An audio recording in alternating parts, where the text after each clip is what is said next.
کیا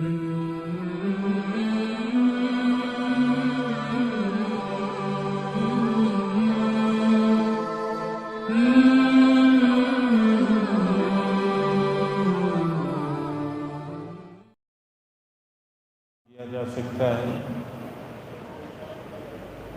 حشر کے میدان میں سایہ نہیں ہوگا، اس دن کے سائے کے لیے اسی مال سے آدمی انتظام کر سکتا ہے۔ ایسے ہی حشر کے بعد، حساب کتاب کے بعد انسان کو پل صراط پر سے گزرنا ہے، اور پل صراط وہ اللہ جل شانہ نے ایک پل بنایا ہے، وہ جہنم پر اللہ تعالیٰ نے بچھایا ہے۔ اس پل کے بارے میں حدیث میں آتا ہے کہ احد من السیف ادق من الشعر، کہ وہ بال سے باریک ہے، تلوار سے تیز ہے۔ اس پل انسان ظاہر بات ہے کہ چل کے تو گزر نہیں سکتا، اس کو ادھر سے ادھر پار لگانے کے لیے کسی سواری کی ضرورت پیش آئے گی کہ اس سواری میں وہ ادھر سے ادھر گزر جائے۔ سرکار دو عالم صلی اللہ علیہ وسلم نے ارشاد فرمایا کہ الزکوٰۃ قنطرۃ الاسلام، زکوٰۃ اسلام کا پل ہے۔ حضرات علماء نے ارشاد فرمایا کہ اس کا مطلب یہ ہے کہ پل صراط پر گزرنے کے لیے زکوٰۃ سے فائدہ ہوگا۔ یہ زکوٰۃ کا جو مال انسان دنیا میں ادا کرے گا، اللہ تعالیٰ اس مال کو کل قیامت کے دن سواری بنائے گا، اور اس سواری میں بٹھا کر اللہ تعالیٰ پل صراط پر سے پار لگائیں گے۔ تو زکوٰۃ کا اہتمام کے ساتھ میں ادا کرنا، صحیح حساب کتاب لگا کے ادا کرنا، اندازوں سے زکوٰۃ نہیں ادا کرنا، بلکہ زکوٰۃ کا صحیح حساب کتاب کر کے زکوٰۃ ادا کی جائے۔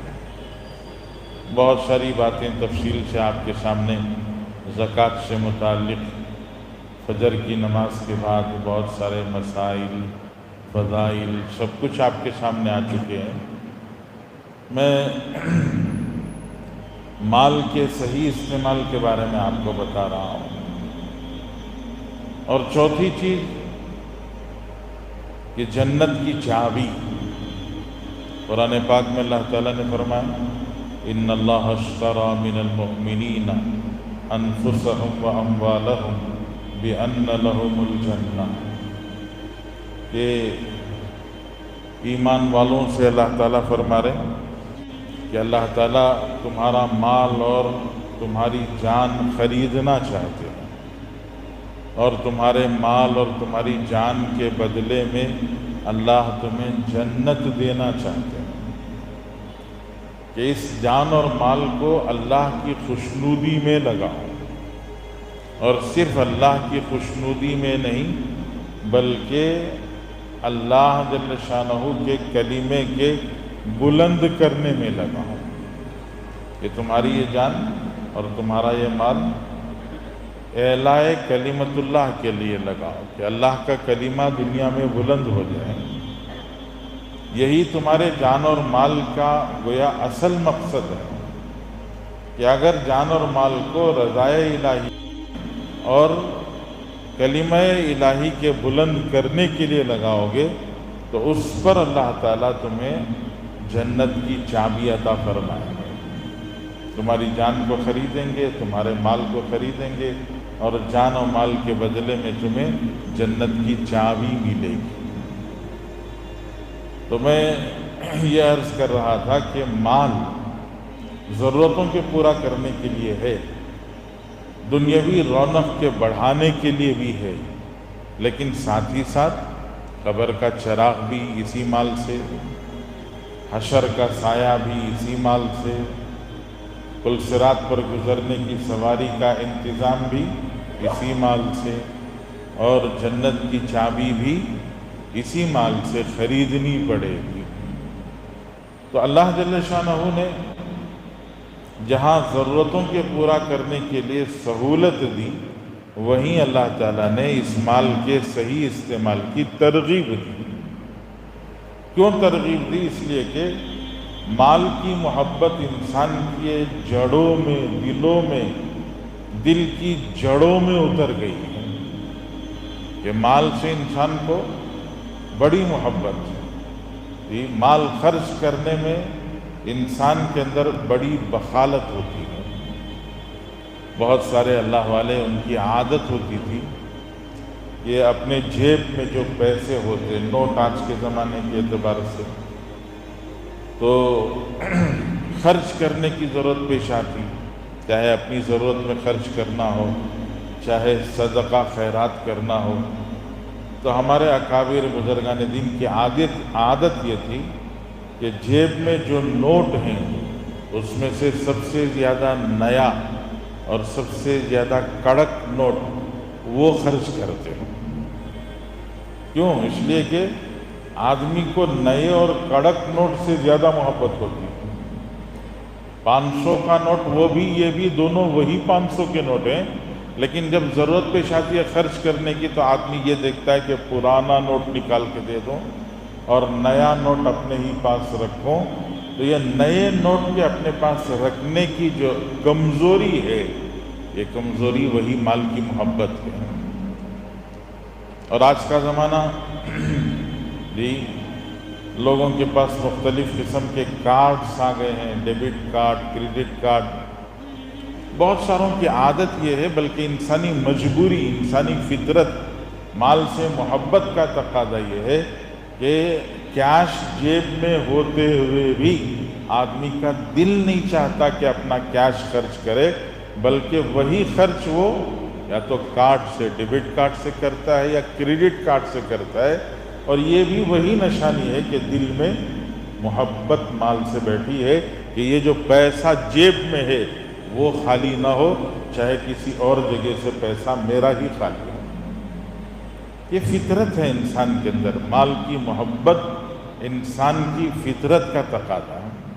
مال سے محبت بری چیز نہیں ہے، اللہ تعالیٰ نے اس کو بری چیز نہیں بتایا ہے، بس اللہ تعالیٰ نے بیلنسنگ سکھایا ہے کہ بیلنسنگ سیکھنا چاہیے۔ محبت رکھنے میں کوئی حرج نہیں ہے، کسی کی بھی محبت بیلنس سے باہر ہو جائے، توازن اس کا بگڑ جائے، کہ توازن اگر محبت کا بگڑ جائے تو پھر معاملہ خراب ہو جاتا ہے، زندگی اجڑ جاتی ہے۔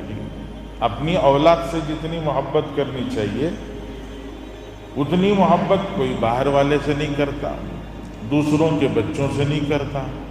اگر کوئی دوسروں کے بچوں سے اپنی اولاد سے زیادہ محبت کرنے لگے تو پھر زندگی کی بیلنسنگ جو ہے وہ ختم ہو جاتی ہے، گھروں میں لڑائیاں جھگڑے شروع ہو جاتے ہیں۔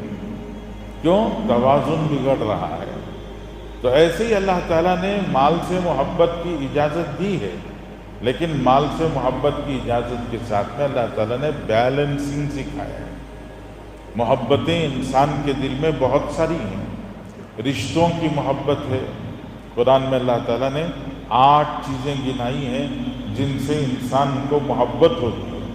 قُلْ إِنْ كَانَ آبَاؤُكُمْ، کہ ہر انسان کو اپنے ماں باپ سے محبت ہوتی ہے، وَأَبْنَاؤُكُمْ، اپنی اولاد سے محبت ہوتی ہے، اخوانکم، اپنے بھائی بہنوں سے محبت ہوتی ہے، ازواجکم، بیوی سے محبت ہوتی ہے، عشیرتکم، خاندان کنبے سے محبت ہوتی ہے۔ یہ 5 تو انسان ہیں جن سے انسان کو محبت ہوتی ہے، ماں باپ سے، بچوں سے، بچوں کے بچوں سے، یہ بھائی بہنوں سے، اور بیوی سے، خاندان کنبے والوں سے۔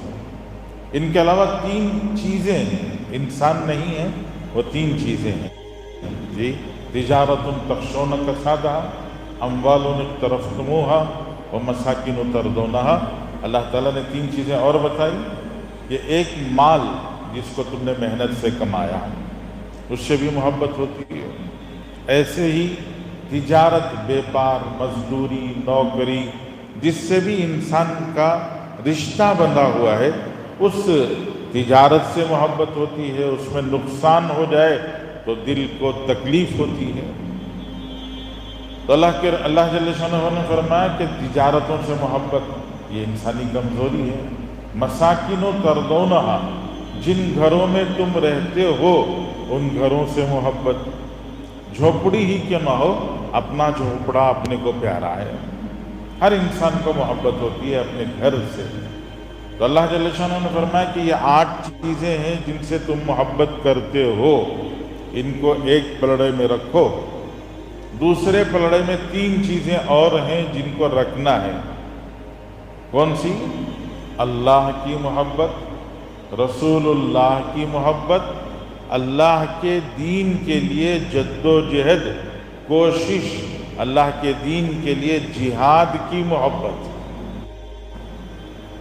اللہ کے راستے میں جہاد، اللہ کے راستے میں کوشش، اللہ کے راستے میں جان مال کے نذرانے کے پیش کرنے کی محبت۔ یہ 3 چیزیں ایک طرف رکھو اور یہ 8 چیزیں ایک طرف رکھو۔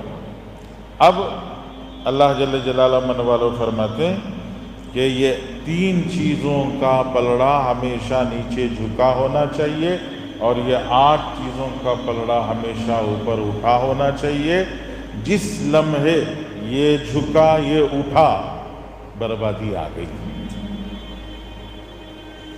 جس لمحے مال کی محبت، اولاد کی محبت، بیوی کی محبت، ماں باپ کی محبت، خاندان و کنبے کی محبت، بھائی بہنوں کی محبت، گھر کی محبت، تجارتوں کی محبت، نوکریوں کی محبت، یہ پلڑا اگر نیچے کو جھک گیا، پھر اللہ تعالیٰ فرماتے ہیں فَتَرَبَّصُوا، جی تم ڈینجر لین کراس کر رہے ہو، تم جو ہے وہ ریڈ لین جو ہے وہ کراس کر رہے ہو، اور ڈینجر لین کراس کرنے کے بعد پھر خطرہ ہی خطرہ ہے، پھر خطرہ ہی خطرہ ہے۔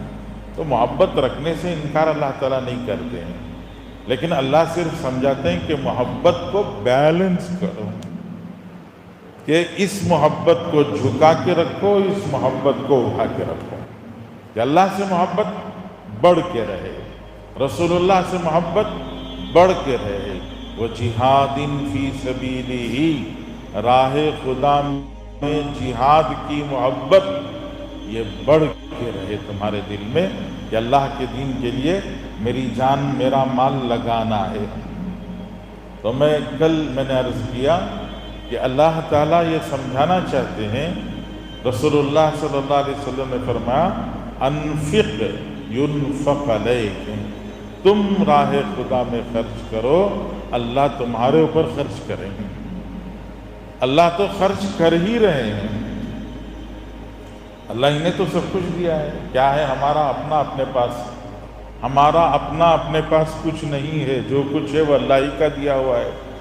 لیکن اللہ کا دیا ہوا اللہ ہی کی راہ میں خرچ کرو گے تو پھر اللہ وعدہ کرتے ہیں کہ ہم تمہارے اوپر اور خرچ کریں گے، اور نوازیں گے، اور ہم تمہیں دیں گے۔ ایک حدیث میں اللہ کے رسول صلی اللہ علیہ وسلم نے فرمایا کہ گن گن کے خرچ کرو گے تو تمہارے اوپر بھی گن گن کے خرچ کیا جائے گا، اور اگر تم دل کھول کے خرچ کرو گے تو تمہارے اوپر بھی دل کھول کے خرچ کیا جائے گا۔ اللہ کو سخاوت بہت پسند ہے۔ حدیث میں آتا ہے السخی حبیب اللہ، سخاوت کرنے والا اللہ کا حبیب ہے، اللہ کا چہیتا ہے۔ ایک اور حدیث میں اللہ کے رسول صلی اللہ علیہ وسلم نے فرمایا السخی قریب من اللہ، قریب من الجنہ، قریب من الناس، بعید من النار۔ جس کے دل میں سخاوت ہو، مال کے خرچ کرنے کا حوصلہ ہو، جذبہ ہو، وہ مال لٹانا چاہتا ہے، مالدار ہو یہ ضروری نہیں ہے، سخی ہو۔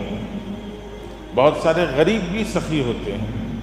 آج کل بہت سارے مالدار لوگ، کل پرسوں 2-4 دن پہلے بھی ایک صاحب نے مجھ سے مسئلہ پوچھا کہ میں افطاری کرانا چاہتا ہوں زکوٰۃ کے پیسے میں، افطاری کرانا چاہتا ہوں زکوٰۃ کے پیسے میں، کیا کروں؟ انہوں نے خود ہی بتایا کہ میں ایک تدبیر میں نے سوچی ہے کہ غریب کے ہاتھ میں دے کے کہوں گا کہ تو افطاری کو خرچ کر دے۔ آپ کے پاس 1,00,000 روپیہ ہے، اس میں سے 2,500 روپے نکال رہے ہیں اور 90 پر 7,500 آپ کے پاس بچے ہوئے ہیں، اس غریب کے جیب میں کچھ نہیں ہے، اس کے پاس صرف 2,500 آپ کے دیے ہوئے ہیں۔ آپ نے جو صرف 2,500 اس کو دیے، وہ 2,500 اس کے پاس ہیں اور آپ کے پاس 90 پر 7,500 روپے ہیں، اور آپ کا دل 90 پر 7,500 رکھ کے اس میں سے خرچ کرنے آپ کا دل نہیں چاہ رہا ہے، اور غریب اپنے جیب کے بھی نہیں، دوسرے کے دیے ہوئے 2,500 وہ خرچ کر دیں، اس کو کتنی مشکل ہوگی بیچارے کو، ضرورت پر ملا ہے اور وہ بھی افطاری کرانے۔ آپ نہیں کر سکتے تو وہ کیسے کر سکے گا؟ آپ کے پاس 90 پر 7,000 روپے 2,500 نکالنے کے بعد 97,500 روپے آپ کے پاس بچے ہوئے ہیں، اور اس غریب کے پاس صرف 2,500 روپے ہیں۔ اگر آپ نے پوری زکوٰۃ اس کو دے دی ہے 1,00,000 کی، تو آپ 90 پر 7,500 میں سے خرچ نہیں کر سکتے، تو یہ غریب 2,500 میں سے کیسے خرچ کرے گا؟ تو لوگ ہمیشہ تنگ دل ہوتے ہیں۔ رسول اللہ صلی اللہ علیہ وسلم نے بڑی عمدہ مثال دی سخاوت کی اور بخالت کی۔ رسول اللہ صلی اللہ علیہ وسلم فرمایا، سخاوت اور بخالت کی مثال ایک زرہ کے جیسی ہے۔ جس کسی کا دل بڑا ہوتا ہے، جب وہ خرچ کرنے کا ارادہ کرتا ہے تو وہ زرہ کی جو کڑیاں ہیں وہ کڑیاں کھلنا شروع ہو جاتی ہیں، اور اس کے دل سے ارادہ بن کر اس کے ہاتھ سے پیسہ خرچ ہو جاتا ہے۔ اور جس کے دل میں بخالت ہوتی ہے، وہ بھی زرہ پہنا ہوا ہے جی، جب وہ خرچ کرنے کا ارادہ کرتا ہے کہ میں خرچ کروں، جب وہ خرچ کرنے کا ارادہ کرتا ہے تو اس کے زرہ کی کڑی وہ اور ایک دوسرے میں گھس جاتی ہے، جس کی وجہ سے اس کا دل بڑا ہونے کے بجائے اور بھی زیادہ چھوٹا ہو جاتا ہے۔